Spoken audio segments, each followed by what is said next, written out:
Well, thank you for the opportunity. Awesome. I really appreciate it.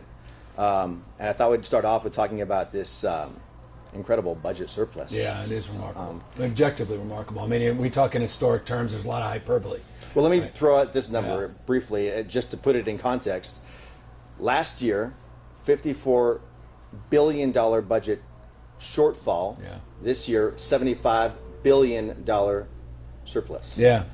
It shows the volatility of our tax structure. Also shows the resilience of the state, and it shows the fortitude and grit of millions and millions of people that work through this pandemic, and all that hard work has really paid incredible dividends. Historic budget surplus by any objective measure, and allows us to do things to transform this state and address some of the biggest, most frustrating and vexing pre-existing conditions: housing, homelessness, education. Yeah. There's a long list there. One of them is small businesses and the success of small businesses. You talked about being a small business owner yourself. Let's talk about the rollout tomorrow, how you're envisioning that going, and the small business component of what you want to. The small business has been slammed in this pandemic. And it's not something that's intellectual for me, it's very personal. For me, as a small business person myself, that had the privilege of opening a small business out of college, grew it to over a dozen small businesses up and down the state. At peak, we employed close to 1,000 people. We've sold a number of the businesses, so it's not an intellectual conversation. I know firsthand, as a guy who started 9 restaurants, as someone that has small hotels that I've started, the impact on the hospitality and food industry in particular. And so that's something I take very, very personally, and it's why we're announcing an advanced a $4 billion commitment to grants, not loans, for these small businesses. 142,000 small businesses have received a grant, including the one we're in today of $15,000, some up to $25,000. But there's a universe of a few 100,000 more that need that relief and support, and we'll be announcing more support tomorrow. It's not just grants, hiring tax credits. We're doubling the hiring tax credits, $1,000 per employee up to $100,000 per business. We're doubling the sales tax exemptions for certain small businesses. We just did a $6.2 billion tax cut to small businesses, what is referred to as PPP conformity. And we're doing more to compete with other states. Cal Competes tax credits. We're doubling that program and adding a brand new support structure of $250 million. So we mean business.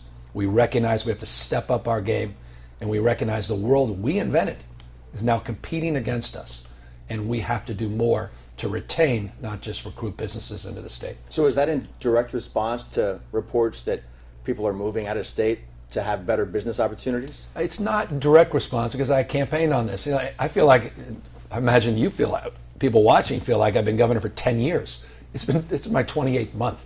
And these are things that we started to sort of reinvigorate my first year in office, reinvigorate GoBiz, our business agency, be more aggressive in terms of our outreach to small businesses, medium and large businesses. The reality is, though, California is really roaring back. Just objective facts. All the headlines tend to be these one-off negatives, but not the real story. 99 IPOs year to date. We're only in May. 99 in the state of California. You ask, how is it possible to have a surplus this big? 99 IPOs. More venture capital last year than any time in California history. More than Massachusetts, Texas, New York combined by double. We are enjoying an economic output that led to Bloomberg saying the most innovative state in America this year, California. Most business startups in America, California. We're seeing remarkable growth across the spectrum, so much so that 41% of America's jobs came out of California in February. 41%. 275,000 in February and March alone. We're roaring back. This state is indeed resilient. So what will be the measure of success for these $4 billion in grants, the expansion? Can you look at a number and say, we need to hit this target? Yeah, we have a few 100,000 people that have applied that haven't gotten the grant yet, and that application is pending, and I want to get through all of them to the extent that they're eligible. Not everybody's eligible. We go through a vetting process. But we need to be there for folks that have been there for us, that are hiring folks and getting people back to work, giving people the dignity of work and a paycheck, which is so important, and also revitalizing our communities. What makes living in California great is a serendipity of going to community, finding something new, distinctive, unique. It's like this coffee shop downstairs. It's not like everybody else. You meet strangers, friends, fall in love, have a family, quite literally. That's what these businesses represent, magical moments. They're not just economic engines. They're about community building. And so that's what we want to bring back, and we're mindful of the pain and struggle that they faced. Is there a number you could say, if we bring back this number of small businesses that are temporarily closed now and they reopen based on these grants, I mean, is that a number that you guys want to target? Yeah, well, I mean, here's the number we have in our minds, 340,000. And that's the number we're working off. 142,000 have already received direct grant relief. A few 100,000 more pending. We want to work through those that are pending. But it's not just grants, it's also loans, financing. We're doing an $895 million financing package for small business that I'll announce tomorrow. We're doing other grants and loans for people that fall through the cracks that have no banking relationship, not with credit unions or traditional banks, for seed grants of $10,000. A lot of immigrants, mixed status families that are operating businesses that otherwise can't get any relief. We're also providing that, tens of millions of dollars. So tax credits, small business tax cuts, and then of course these direct rebates. $12 billion of direct rebates, many of them going to small business owners. $800 direct checks. If you're a family, you get an additional $500, and we're providing that for millions and millions of Californians. 2/3, in fact, of all residents in the state are going to receive a direct stimulus from California. You know, we're a Sacramento TV station. You go downtown in Sacramento, small businesses boarded up for a number of reasons, whether it's protest related or pandemic related, but a lot of them haven't opened up. K Street, the city has poured in so much money to try and get that reinvigorated. Golden One Center. But, you know, one of the things you can't get away from in Sacramento, and again, Sacramento specific question here, is this is a government town, Sacramento. It relies on the government. State workers' foot traffic. State worker foot traffic is down. Yeah. There's teleworking now that's become part of everyday life. Will state workers ever be back in downtown Sacramento? Yeah, they're going to be back, but perhaps not at the numbers, or not in the same work styles, same arrangements as we've seen in the past. Look, tomorrow I'll announce that we're going to codify 5% efficiencies across the board. At a time of surplus doesn't mean you are not frugal in terms of addressing waste and opportunity to consolidate office space, to consolidate the relationship between the worker, which is looking for flexibility now and has now found a way to provide that flexibility with all these tools of technology invented in California. Mindful of that as well, and we want to accommodate for that, and we're providing those resources, including resources to many state employees to actually set up home offices. But that said, I think you're going to see cities come back significantly. I think there's this obituary that somehow people are never going back to New York City, San Francisco's. I mean, it's just nonsense. They're going to come roaring back, just like the state of California is going to come roaring back. What happened during this pandemic is a lot of the reasons you wanted to live in a city were taken away, which was the theater and music, arts, which was the serendipity of small coffee shops and the ability to meet with strangers. All that got shut down. And so now you're thinking, well, wait, I'll move to the suburbs. All of a sudden now things start opening up. You're reminded again the vibrancy of cities.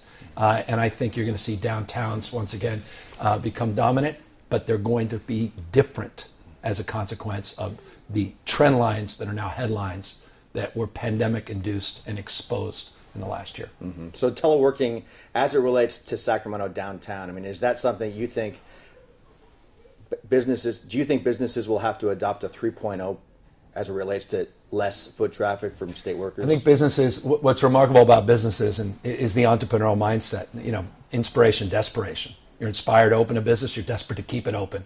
And you could sit there and you could talk about the way the world should be and how fair or unfair it is that your competition opened down the block and are undercutting your prices, or you can figure out how the hell to stay alive. And I think what you found is businesses that have survived are going to thrive in the next few decades because they've found a way to work through the constraints, the old four-wall constraints, and they've expanded their business model, and now they have delivery services set up. Now they have outdoor seating that they never had, or even imagined that they have customers around the world because they've opened up opportunities through the internet and the like. And so I think that resilience will create something much more dynamic, much more dramatic in terms of recovery, and I think is a very positive thing ultimately when I think about downtowns like Sacramento, when I think about the vibrancy of some of our urban centers across the state. I know, we all learn as we go, especially in a pandemic, and that initial push to get people help with the PPP loans or whatnot, or state grants or loans. There was some frustration by people who were applying for these opportunities, either not getting in or maybe somebody getting ahead of the line that shouldn't have gotten ahead of the line. A year in, how do you see this expansion rolling out now? Is there going to be an easier way for access to these business loans? Yeah, look, no system across the spectrum was designed for the intensity of demand that those systems experienced last year. Let me just put it in perspective. The Great Recession, unemployment insurance checks, about 3.8 million, 22 million in the last number of months. It's an order of magnitude. I was talking to governors all across the country about their EDD programs, without exception, all struggling and suffering from delays, frustration, anger, and fraud as well. These things were not designed for what we experienced last year. So the question is, what are you going to do going forward to fix that and make sure it doesn't happen again? Stay tuned to my budget tomorrow. You'll see business process improvements, technology upgrades, so that we don't have this experience into the future, not just at EDD, DMV. We learned a lot last year about all of the transactions. 97% now of transactions are done online at the DMV. That allows us to reimagine the DMV experience as well. Payroll systems, whole system of governing and interaction with customers, taxpayers, needs to be reimagined. We have something called Vision 2023. We'll announce tomorrow.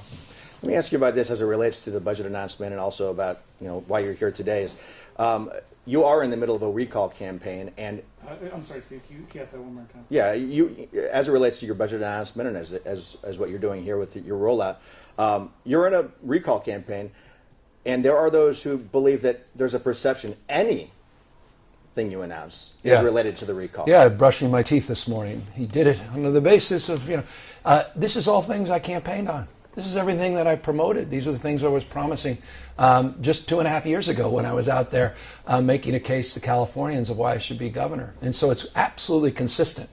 And there's a narrative and thread, and there's seeds that were planted.